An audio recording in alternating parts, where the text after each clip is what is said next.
All right, we're live on stream, gentlemen, and we'll be coming back on radio in a moment. Stand by.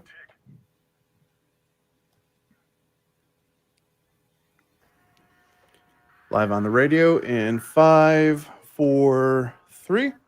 And we are back, folks, here on the Michigan Insider Sports Talk 1050 WTKA, online at WTK.com, live on location at UTech IT. You have any IT needs, whether it be having UTech take care of your IT services or help with your existing staff, manage printing services, copiers, printers, any of your business needs, our friends at UTech IT can take care of them. Right now, they're taking care of our tournament watch party need, because we have 9 screens in front of us that can all be put in sync and be one big screen, which is what we're going to have to do when the Michigan game comes on. Joining me to talk about that Michigan game, to talk about the NCAA tournament, the best roundtable crew in the land, the MGoBlog Roundtable crew. Starting off first with Brian Cook. Brian, how are you? Good. Yeah, let's go. Basketball. Seth FIsher. Seth, good morning. Good morning, guys. I hope everybody having fun with my bracket tool, which I got no sleep this week putting together, because I'm that nerdy when I get to a spreadsheet. Hey man, they allow you to, these computer models that you can plug games into now. I kind of feel like I'm cheating when I do it, but it makes life so much easier. Seth, do you use those? I don't even bother with that. I like to use matchups. I like to see the 5 guys on the floor. He just writes his own. I made my own.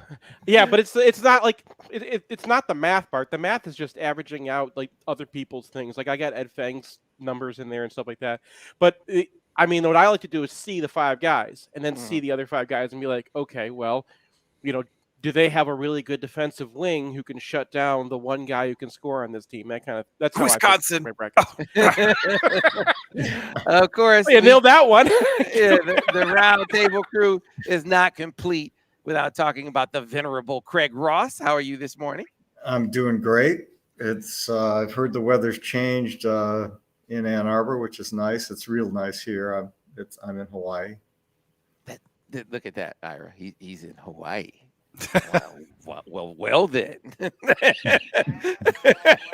Right. All right. So we got the news yesterday that Devontae Jones is out for this game, at least on the heels of one of the bigger collapses we've witnessed Michigan basketball have in recent memory. So against that backdrop, Brian Cook, how are you feeling about this game today, Michigan versus Colorado State, to open up tournament action here on Thursday? Well, I still feel like this is a relatively good matchup because Colorado State, they have a 6'6" big who looks like he gets kind of neutralized by size against San Diego State. They don't really have anyone to defend Hunter Dickinson. The Frankie stuff is what happens when they double off Frankie, right? You can kick it out on your skip pass to Frankie Collins, and then what happens? Mm-hmm. And the answer can't be takes a 3. So can he get into lane, draw some help, either dump it off to Dickinson again for either a repost or just a layup, or can he find someone else who can shoot? Now, Frankie's given Michigan some pretty important minutes over the stretch run here. He had a couple of buckets against Ohio State. He had that extended period when Devontae had foul trouble in that game, and he was able to be a pest defensively, which I think is important because the second banana on this team is their point guard. So if you can stay in front of him and really bother his pull-up game, which I think Frankie was probably going to be more capable of than Devontae is, then I think you might be able to make it work. Michigan beat Ohio State without Hunter Dickinson, right? They can beat a good team on a neutral court without Devontae Jones, but it is, he's been playing so well, and Frankie is sped up still, right? And it's slowing down a little bit for him, but not quite fast enough for me to be super enthusiastic about what's going to happen today. But Brian just highlighted, Seth, he just highlighted what is a huge advantage, maybe the biggest advantage of the season for Hunter Dickinson. Is it overly simplistic to say feed Hunter the rock, and that could be the key to that should be the key to victory. Well, especially because the way Colorado State likes to play defense is they're going to double off. They're going to double down him because Deshaun Thomas is not going to be hang with him in one-on-one. And who they're going to bring down? Well, it's going to have to be David Roddy. You get a couple fouls on that guy, and that's it. That is done for Colorado State. They're very, very interesting offense. He took like half of the stuff that Beeline runs. So what they do is they pull their forwards out as the guys crashing into the lane to create all that space. And then it really just becomes David Roddy versus whoever's guarding him. Well, I think Michigan's a terrible matchup for them, even without Devontae Jones, because Musa Diabate is one of the few people who could probably hang with David Roddy. And like I said, you shut him down.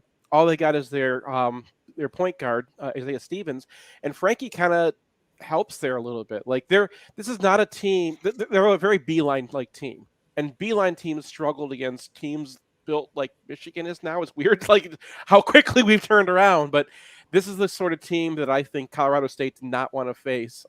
This is like the worst possible 11 seed draw they could get. Yeah, Right. I agree with that, Seth.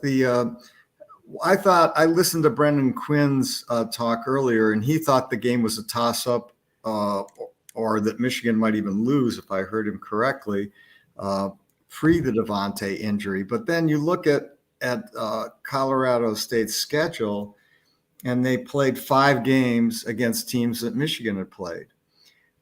They got killed by San Diego State by 26. They lost to UNLV by 14 at home. They beat San Diego State by 1 at home. They lost to UNLV by 21 on the road. And they lost to San Diego State in the tournament. And those we beat UNLV by 14 in Vegas, and we beat San Diego State pretty easily. I think the final was 14 in Ann Arbor. So it's hard to look at these two teams just off of that and say, oh, yeah, Colorado State's going to win, particularly when Colorado State, they've got maybe what I would consider one really good win on the season, and that's they have a win against St. Mary's, who's a good team. And so I don't see it. I don't see what Brennan is seeing. Roddy is a good player. He's 6'6", 250, and he shoots it at 45%. But I think, like Seth says, Michigan probably has a shot at checking him with Musa. And I don't know what they do inside. I mean, they double, obviously. And then the question is, can someone from Michigan hit a shot? And that seems like a game-by-game reality for Michigan. You know, sometimes the answer seems yeah, and sometimes the answer is not even close. In terms of Frankie, you know, it's interesting. Basketball people always talk about, we all talk about the game being too fast sometimes for younger players and the game slows down. He's the opposite. He's too fast for the game. And that's when he slows down, I think, at least to some extent, I think then in some context, the game may slow down. But this is obviously, you know, he's got his chance here. And I don't know if Michigan wins, I don't know if Devontae is back for the following game. You know, I'm thinking. So admittedly, I haven't been able to check on this yet. How did they go to? Maybe you guys know this. How did they get to Indy? You know, Ira's speculation was the NCAA, they charter the flights for the tournament. So if it's a flight, then it's not necessarily indicative of the odds of Devontae playing being low that he didn't travel. Like, you don't get on a flight when you have a concussion, right? Now, if they bust and he didn't get on the bus, then I would be a little more concerned. But I think Ira's right. I think they flew. And on top of that, when we talked to Phil yesterday, obviously he knew that that Devontae wasn't going to play in this game. But just the tone and the tenor of his comments about Devontae made me think that he's probably feeling like, yeah, he won't go today, but if they beat Colorado State, then he'll be available on Saturday. I don't think I think that, call it educated speculation, that they feel pretty good about the possibility of him playing come Saturday. We'll see. But what about playing more Terrence Williams in this game? You said you need some more shooting. Terrence Williams feeding the post and being the shooter out high, especially I was, really, I don't know, a little confused why he didn't play more of a role against Indiana. Didn't see Kobe in that game either. I wonder if maybe those guys are bigger factors in this game with the doubling of the post that Colorado State's going to have to employ. And then the other thing, and I want you guys to comment on this, just don't freaking stand around. Some cutters to the basket. I mean, Hunter is a plus passer. He's like a quarterback. So it's not predetermined that he only passes to the three-point line. I mean, guys cutting to the rim off of doubles, that can work too. Yeah, especially, Frankie is not a guy who you're like, ooh, this guy should be our cutter and our finisher usually because he's a 6-foot point guard. But with his athleticism and his shooting, that's something that might be a viable option, right? Because he's a guy who can gather. You can throw him an alley-oop. This has happened already this year. So, Michigan's going to have to get, I think, a little creative. I mean, the thing about Terrence Williams and even Brandon Johns is that they're also decent bets to check Roddy. So not a whole lot of guys have the kind of size and athleticism combination, and these guys aren't Moussa Diabate, but Johns in particular has been pretty decent defensively of late and has that kind of combination where if Diabate gets in foul trouble or just there's going to be moments where he needs a rest or he's playing center because Dickinson's on the bench, those guys are going to be important. And honestly, I know Brandon Johns has been abysmal this year, but if he can get back to anything that happened in the tournament last year and pick up fouls like he was picking up fouls last year on Roddy, I mean, those could be some really important minutes for Michigan. So, they're going to need help from an unexpected source with Devontae Jones out. And that might be it. It might be Caleb Houston. It might be Terrence Williams. But somebody's got to step up. I wonder if things are going to be a little different with Frankie, just because they actually got to practice with Frankie at point guard this time. Yeah, that's a good point. I mean, he plays so differently. He plays so sped up, and so many times he goes into the lane and then dishes, and the guy who got it actually got it in good position, but he bobbles it because he's not ready for what Frankie was going to do. And maybe nobody is ready for what Frankie does. Not even Frankie. The opposition, his teammates. I think I said this on a podcast or one of our radio shows or something prior, but that I thought Frankie is going to be more effective next year when Michigan is building around the fact that he's their point guard and using. And if you go into the game expecting him, then your game plan doesn't have to get thrown out because he's such a different player than Devontae Jones. Not entirely. Jones knows how to break down the lane, but if you're practicing at Frankie's speed, I think you'll get a few more buckets. I think you'll have a few, two fewer turnovers in a game. Matters a great deal. Sure. As far as Terrence Williams, he messes up defensively sometimes, but if he's locked in, he's a great guy to check Roddy because he's one of the few people in basketball who's kind of shaped like Roddy. He's just right, like the guy is like a linebacker, and you're not really used to someone like that barreling at you. He's a defensive end. He is 260. Yeah, Craig. So, but it sounds like all you guys disagree with. It's a tougher matchup than it was without Devontae, but it sounds like all you guys think Michigan's going to win this game. Right about that?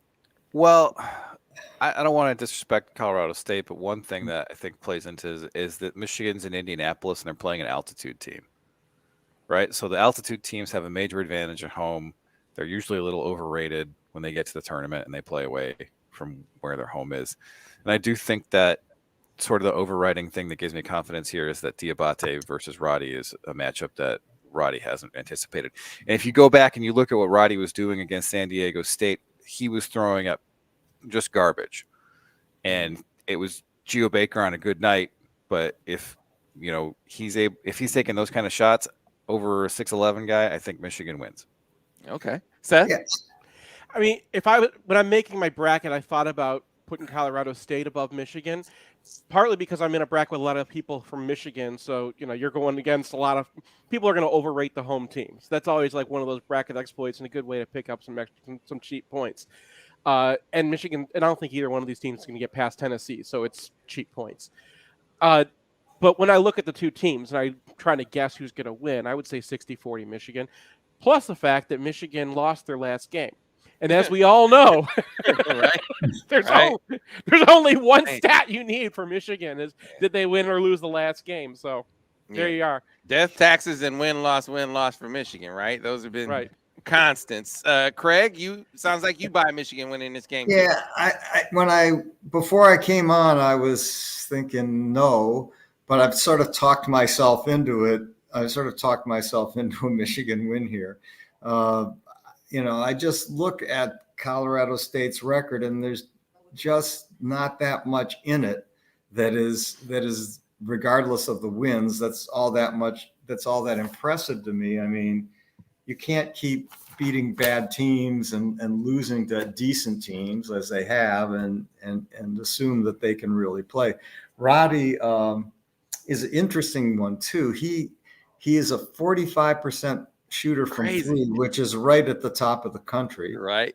And he's not a good free throw shooter.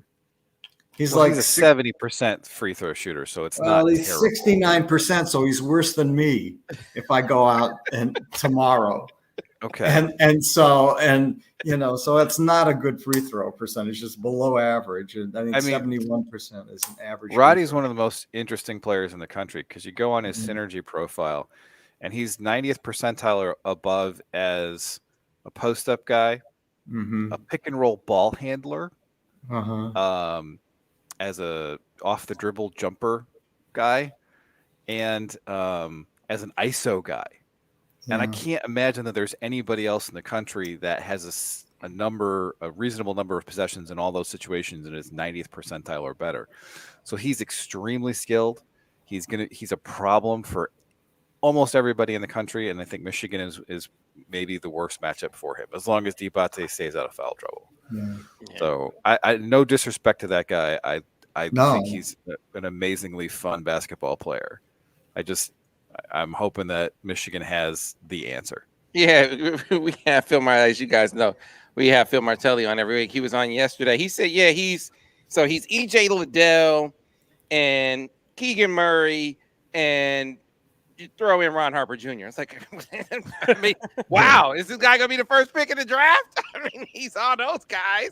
He left out the fact that he can drive on you, right? He's good in ISO situations too. So, I mean, you're going to I think I used every single possible graphic that I could, or icon that I did for my graphic. I just kind of kept on throwing the little, because he's a great assist guy too. I do want to point out his turnover rate goes up a lot when he starts playing higher level opponents. You have to go back to last year to look at it because they only played San Diego State and Boise State, and they didn't have a whole lot of good opponents, as Craig's pointed out a number of times. But Roddy's turnover shoots up the more defense you put at him. And I think, I like Brian says, I want to respect the guy, but Mountain West. So, yeah, and the Mountain West is not, they're kind of in between a mid-major and a high major. So it's not like we're going up against a Horizon League team that's only beaten up on teams that are bad. But Roddy's O rating does drop 15 points when you get into Ken Pom, I think, top 100 games. So it is a situation where he might have some athleticism and size issues that get exposed against teams that can bring NBA level talent to the floor, and Michigan is one of them. Gotcha. All right, Iggy Brazdeikis is another comp that you could bring up for him too. He takes over the game that way, and you remember Iggy getting shut down sometimes against athletes who could keep up with him. All right, so we all have Michigan. Moving on to round 2, where I think Tennessee is underseeded as a 3 seed. I've watched them as Kennedy Chandler, a former Michigan target. You look at what he did at Kentucky. They've beaten Auburn. I mean, they've beaten Arkansas. That squad, to me, because they are so good defensively and they have a point guard that can take over. We've seen 3-point shooting emerge on that team. Their limitation is, can Rick Barnes get it done, right? That to me, their limitation is the sideline. But I really like them. Who do you guys like? As you look across the tournament landscape, you look at your bracket. Who are you bullish on in this tournament? Like, man, that's the squad that I think is going to make a run. Starting with you, Craig. Well, I haven't seen every team in this tournament. I've seen a lot of them, but the team that's played Michigan the best, and when I have seen them at other times, I think is the most likely, although I think there's probably 30 teams that can win the tournament, is Arizona. I mean, I thought Arizona just pounded us and just took us apart. And in other Michigan losses, I didn't feel that way so much. I felt often like, we just didn't play well. We got crappy officiating, but Arizona just killed us. And so that, and other times when I've watched them, I thought, yeah, okay, this team just has it. And Tennessee is a team that I agree with you, Sam. I think they're a good team. I wonder if about the Rick Barnes factor there too. I guess the other team that I like is Duke. I mean, Really? partly, yeah, not because I think they're well coached, because I don't think they are, but I think you've got the Tom Osborne factor going there, and that you may see. I don't trust these tournaments, and It didn't help him in the ACC tournament. Yeah, I know, but that might all be a setup. Okay, all right. I just think that the NCAA will want to see Krzyzewski going out on a high note, and I think that's going to be sort of in the background of on all of these games. So while I don't think they're a great team, I think obviously they've got a couple of really good players. I mean, the guy, what's his name, Banchero's probably going to go in the top three in the draft. I think the other kid, Keels, is erratic, but he can be really good. So yeah, I like Duke, but mostly I like Arizona, at least on the top. I know most people probably like Gonzaga, and yeah, they'll probably make some sort of a run, but every time I watch them, they stink. And so I'm not convinced yet, especially given the fact they played a pretty tepid schedule too. So Brian, who are you bullish on? And is this the year? I mean, is this the year Iowa makes a run? Are you buying that Iowa actually plays enough defense? You're asking me if I was going to make a run. Always. He's always getting me to pick Iowa. No, I mean, this is before the year, I'm always like, Iowa's going to make the tourney, right? Like, they're going to be good enough to make the tourney. Are they going to make a run? I don't think so. I'm bullish on Auburn. They just need someone to hit a shot who's not Jabari Smith, but they have a 6'10" guy who's a top 3 pick in the draft. They have Walker Kessler, who we're all familiar with. Walker Kessler has a 19% block rate. One out of every 5 opponent shots is blocked by Walker Kessler. And they have a couple of guys surrounding them who are historically better 3-point shooters than they have been this year. They've just been on a real kind of slide. But even if you look at that, okay, they lose at Arkansas and OT. That's a top 20 KenPom team. They lose at Florida by 1. They lose at Tennessee by 5. Like, those aren't games that it's like a really good team couldn't mess up. And before that, they were 10-0 in the SEC. They finished 15-3. Like, they have the 4th best 2-point defense in the country. Like, and they have the cake draw to the Elite Eight. Could it have worked, Brian? Could it have worked, Walker Kessler to Michigan? Because they looked at him. He showed some interest, and he was transferring from Carolina. And could it have worked? Could it have worked? No, because he's a center. Like, the stretch stuff that he had as a recruit did not translate to college. So Michigan could never be the landing spot for a guy who's gonna do that, right? Because he needs 30 minutes a game, and Michigan has 10. So it couldn't have worked if Hunter went to the league, that was probably the play. Yeah. But so Auburn is, I think, a great pick because the Wisconsin is their 3. Like, right? Like, I mean, all how seen early Wisconsin. do we all have Wisconsin going out? Because I thought I have them getting past Colgate, and I even had to think about that one. Colgate's terrible. So what's the latest on Johnny Davis? what? Like 'Cause how of is he? his Is he? injury issue? Yeah. I haven't heard. So Yeah. Devil usually doesn't put out press releases on his works. He just kind of does it. So we'll see. But Wisconsin, they're I mean, they got LSU coming up like that. I don't see them getting very far. But I mean, like LSU Brian mentioned, Auburn doesn't have a coach, right? So yeah. Yeah, and Brian mentioned like Kansas is the one in that bracket too. So Auburn's not a hard pick to, at least get that far. Yeah, I like Auburn a lot for all the reasons Brian and was saying. They could make a just run. in terms of like an easy pick to the Elite Eight, Auburn I think is the easiest on the board. I also like Davidson because I don't want to have to root for Duke in the round of 32. Davidson to the Sweet 16. This is not an emotional pick. I have good reasons for rejecting that Foster Lawyer will beat the team that he transferred from, and then Duke single-handedly. Have any of you guys actually seen Davidson play this year? No. I haven't. I haven't either. No, me neither. So I'm just curious what Foster Lawyer has looked like, because in the Foster Big Ten, Lawyer is statistically amazing. He's Yeah, I shooting know. 45% from three on huge volume. So so was players this just change. a mistake by Izzo, or was this? Well, no, something we else? saw what he looked like in the Big No. Ten. He looked I like know a he looked child. He's terrible. Yeah, playing he at a was lower just- level, man. Yeah. That's what happened. That's what happened. Look, Izzo, the Spartan fans who he's deriding for how hard they were on Foster, they were right. It's not like the scouting report on Foster Lawyer's changed. The competition that he played is what's changed. Now, that doesn't mean that he can't catch fire against this Spartan team. This is your typical Michigan State team. So could he muster an upset, type performance?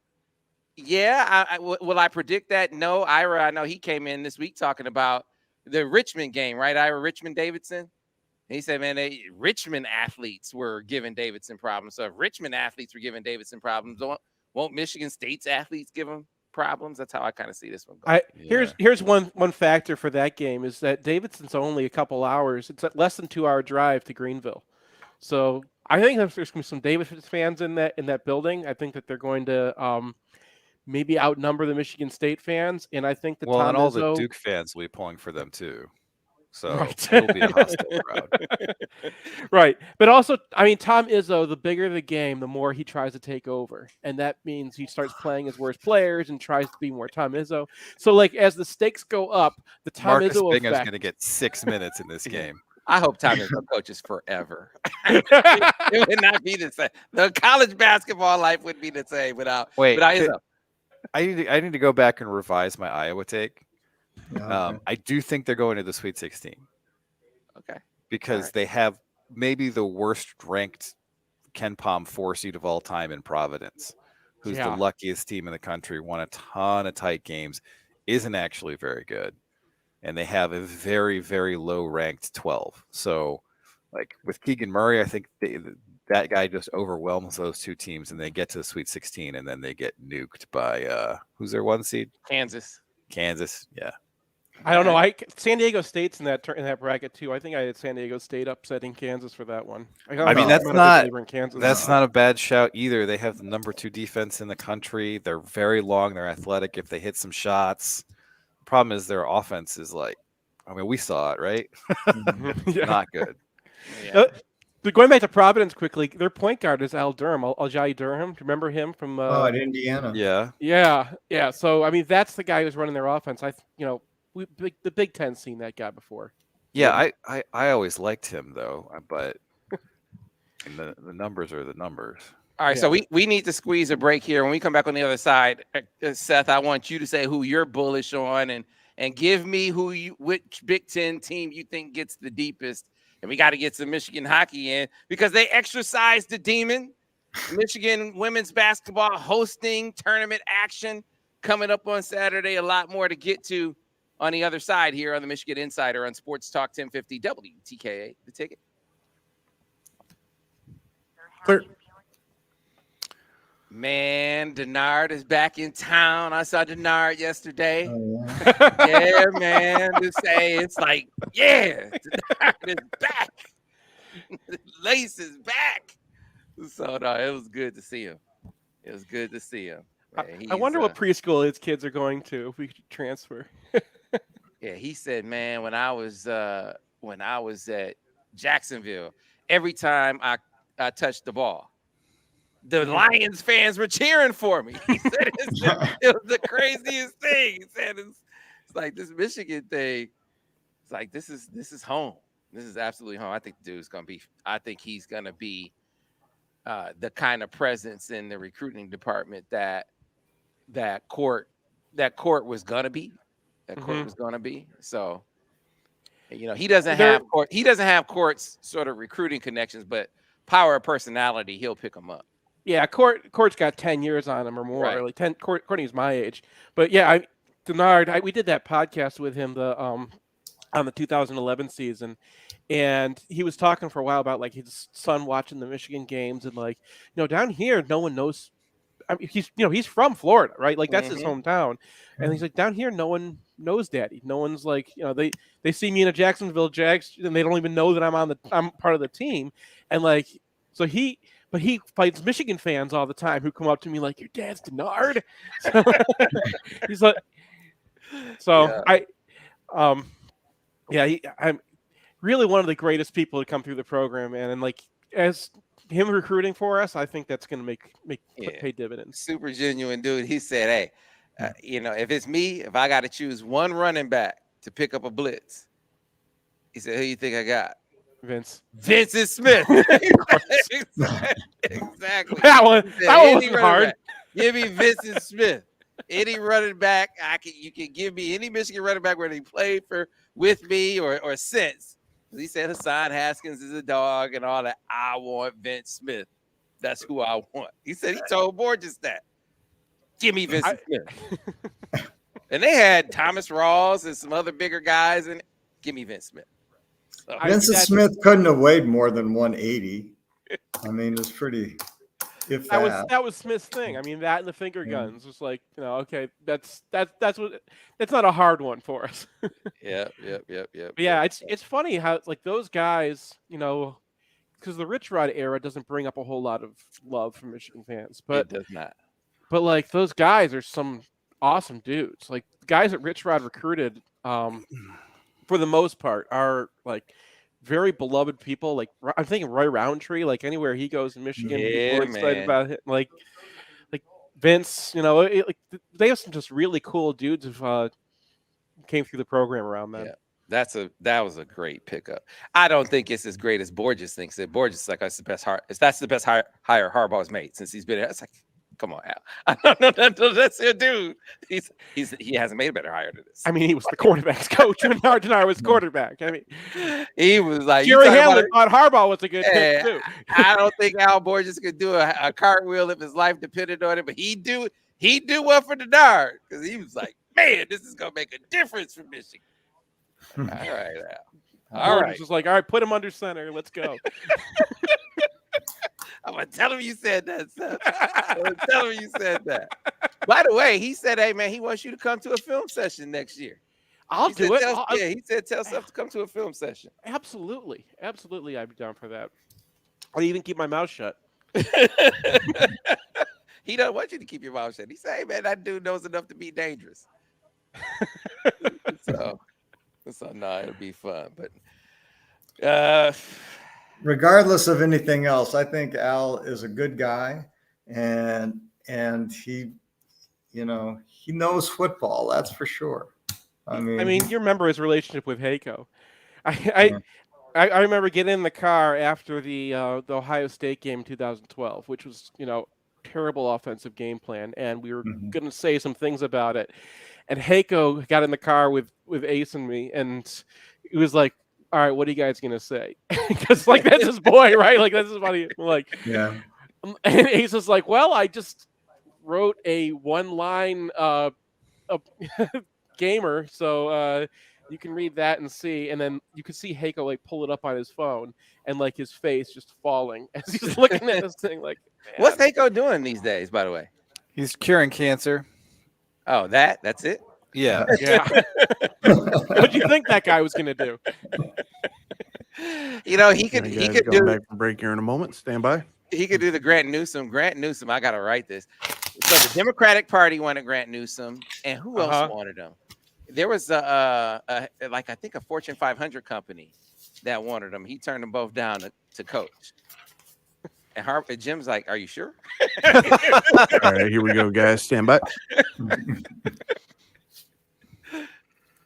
Taking it to the top, and 5, 4, 3. We are back, folks. We are the Michigan Insider, Sports Talk 1050 WTKA, online at WTK.com. Want to remind those of you who are in the market for a new vehicle, get on board with Brighton Ford. That's with John Cuter and the crew will take great care of you. And from now through the end of March, folks, great deals to be had out at Brighton Ford. This month, Brighton Ford is offering to qualified lessees 2022 Ford Explorer 4-wheel drive XLT for only $276 a month, or at least a 2021 Ford F-150 for only $194 a month, both with only $2,000 down. Now is a great time to get on board with Brighton Ford. All right, so back to the MGoBlog Roundtable. Seth, you're next up. Who are you bullish on in this tournament, regardless of conference? And who in the Big Ten Conference do you think is going to go the deepest in this year's Big Dance? Brian already used Auburn. I'm going to say that just because he's staying with Jerry Hin right now, and he's going to appreciate that. But This is a real opinion I have. It's not just my friend. But yeah, no, I was already bullish. I said Auburn already, but I like Purdue coming out of the East. The East is a mess. It's just so many teams. Like they're a Michigan short of all the you don't ever know which team's going to show up teams, right? And out of all those teams, everyone loves Virginia Tech because they finished so hot this year, right? And I love picking against the team that finished hot because they become a darling in everybody's brackets, and then they go out because they were not that good, and they still got a bad seed, and then like you get all those free points. Purdue is a good team. Jaden Ivey, when he is locked in, that guy can take over a game, and then you've got those two bigs. So I think Edey is a problem for everybody, especially a lot of the tall teams are there. I think Baylor, the 1 seed, is super injured right now. They don't even know if Kendall Brown is gonna play, and like that means they're only 6 deep at this point. They have nobody else who can play off their bench. So you get them into a game against UCLA or something, or North Carolina, who can like just throw a ton of dudes at you. I don't like Baylor coming out of that place at all. So I think Purdue over Virginia Tech, Purdue over UCLA, and Purdue over Kentucky. Yeah, Purdue over Kentucky too. Yeah, I'm sorry. I think the size is too big. Purdue's second round matchup is against Texas, not UCLA. I had them against UCLA in the Elite Eight. in the Elite Eight. Yeah, after Kentucky. Oh, okay. Yeah, because I think Kentucky's going to hate Purdue's size. I think Purdue's a good pick to get to the Sweet 16 pretty easily, because do you know who Texas's starting center is? Christian Bishop, who Michigan played when he was at Creighton. Christian Bishop is 6'7". Christian Bishop does not shoot threes. How is that going to work against Zach Edey? You can't lift that guy out of the paint. You can't rebound it against him at all. I don't think Texas is going to put up 60 points against Christian. I don't think they get by Virginia Tech. I don't think they get by Virginia Tech. Yeah, maybe not. Yeah. I got Purdue, and I'm really I think it's going to be an intriguing matchup. How does Oscar Schwebe do against the size, the combo of Zach Edey and Trevion Williams? It's going to be a battle. I think Purdue wins that one too. I'm with you, Seth, on that one. All right, fellas. Great stuff. I want to squeeze some mention in of some other teams before we go. At least one member. Who was that, Ira, that picked Michigan on the women's side to make the Final Four? Was it SI? SI picked Michigan to be in the Final Four. You guys buy that on the women's bracket?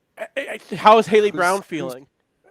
Leah Brown. Sorry, I always mess up the Browns. I'm sorry. Who's the one? How's Leah Brown feeling? Because that's the answer, right? I forgot. Yeah, I think South Carolina is probably the darling pick for a lot of people. Can Michigan get by South Carolina? They can, We have but Ira Weintraub jumping on the microphone. Thankfully, South Carolina's actually in the other bracket. They're on the top okay. left. Michigan's in the bottom left. So it would be a Final Four matchup. Michigan's bracket would be Louisville's the 1, Baylor's the 2, Michigan's the 3. Obviously, those are all tough outs. But he did. It was one of their writers did pick Michigan to, to win the region, and he why not? I hate to say it, but I don't see it at all. Maybe it's just the games when I've watched, but they don't value the basketball. And this Michigan team has talent. It's maybe the best Michigan team ever, but they just don't value the ball. They turn it over, and they turn it over again, and then they turn it over again. And so I just don't. I hope I'm wrong, because I'd love to see them make a run, but I'm just not optimistic. I don't think you're wrong, Craig. I think Sweet 16 is where you're obviously the initial starting point. You're playing at home. And I think after the Sweet 16, it's a tough matchup. Yeah, they'll make they this play. And protecting the basketball will be the number one thing that will be the difference if they win. Where would they run into Louisville? They would run into them in the Elite 8 in Wichita. They could make it there, but so look, to me, I guess one of the factors to keep in mind is, some of the ebb and flow for them has been with Leah Brown either out or with recovering, right? Mm-hmm. And so she's had 2 weeks. She's had 2 weeks to further mend. She has 2 weeks to get back in sync with the team, because that to me was glaring down the stretch of the game against Nebraska. It's like, man, both plays they tried to run for Leah, and one they throw out of bounds, or they throw the inbounds pass away, and then the other one you get a jack 3. It's like, this is clearly a team that's not in sync with their go get it player, the player that you give the ball to and say go create. Hopefully that they're back in sync in that regard. She's healthier. If both things are true, I think they could go on a run.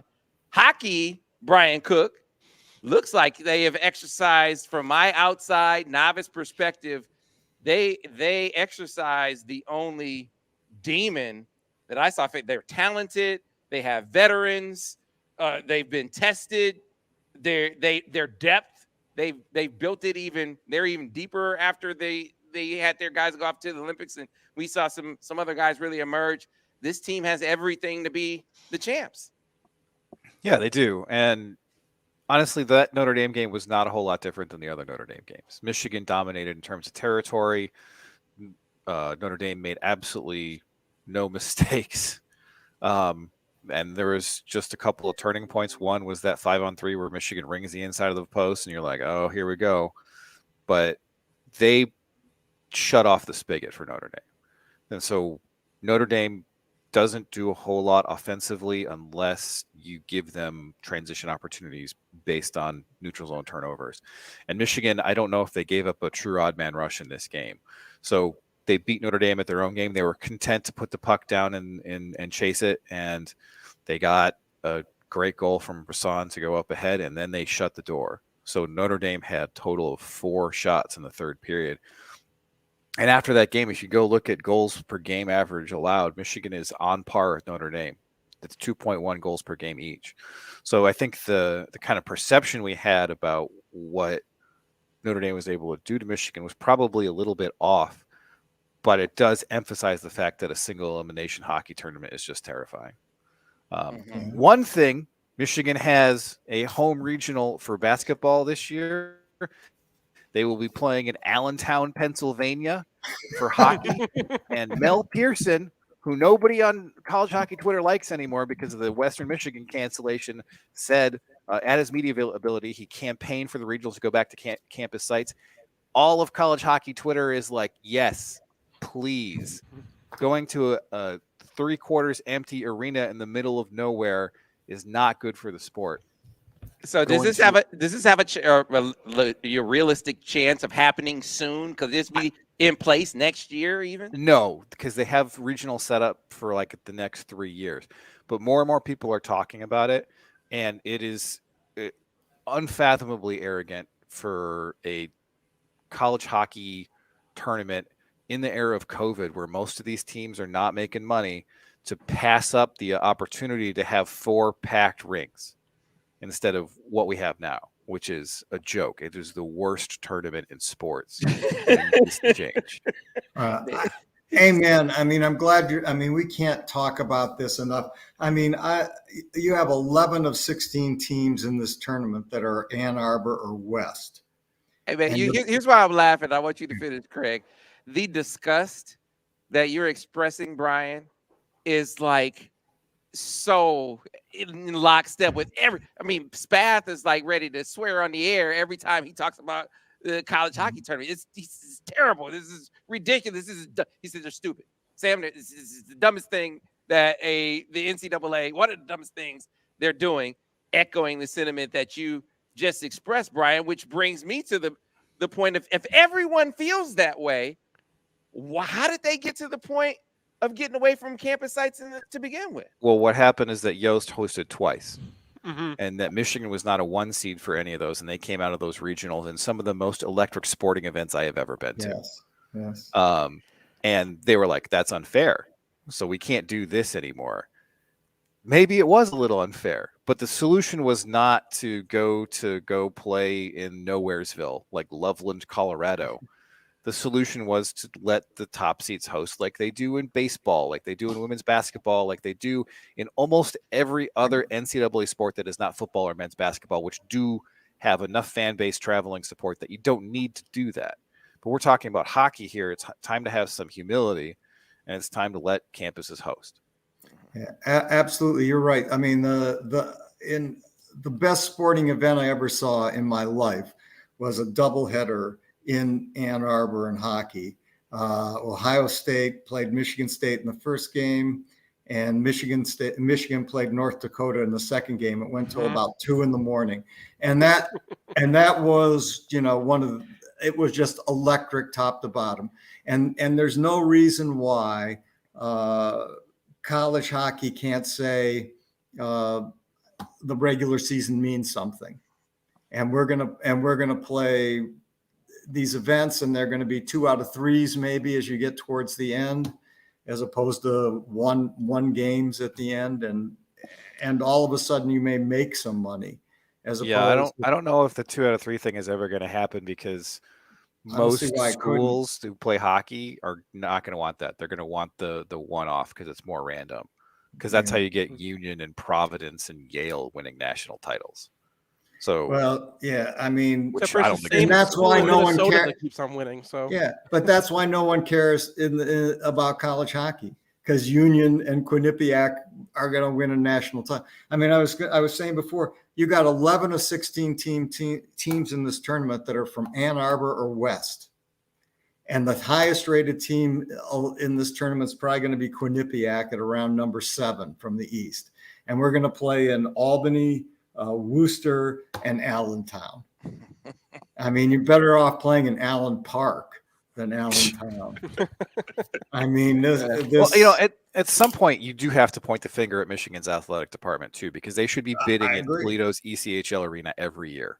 Yeah, I agree. And eventually they will get some of those. And if it costs Michigan a little money, you're the University of Michigan. You have it. Doesn't cost that much. If Allentown, Pennsylvania can if Allentown, Pennsylvania can afford it. All right. Let's take this kind of passion over to Michigan basketball, right? Which is going to tip off here in a couple of hours. Looking forward to that. That's going to do it for us on today's show. Always a spirited roundtable. Be sure to tune in tomorrow. Hopefully, we'll be talking about a Michigan victory here on the Michigan Insider on Sports Talk 1050 WTK, The Ticket, the official voice of University of Michigan Sports Ann Arbor, a Cumulus station.